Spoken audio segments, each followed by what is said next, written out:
Hello বন্ধুরা, নমস্কার সবাইকে। তো তোমাদের সাথে চলে এলাম আজকে একটা চিকেনের ভর্তার রেসিপি শেয়ার করার জন্য।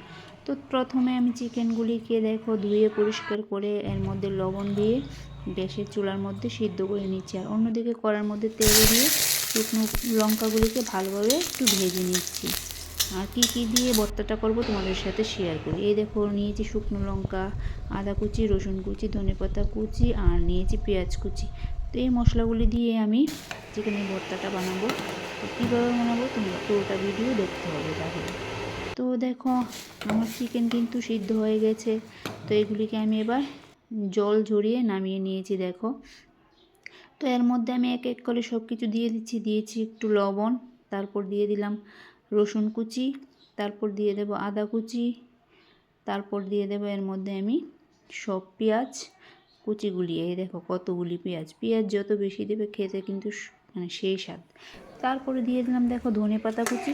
তারপর আমি ভালোভাবে দেখো এটাকে মাখিয়ে নিচ্ছি।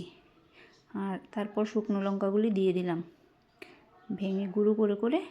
তারপর আবার ভালোভাবে মাখছিলাম। তারপর মেখে টেকে একটু তেল দিয়ে আবার মাখবো। এই দেখো, আমার চিকেনের ভর্তা কিন্তু রেডি।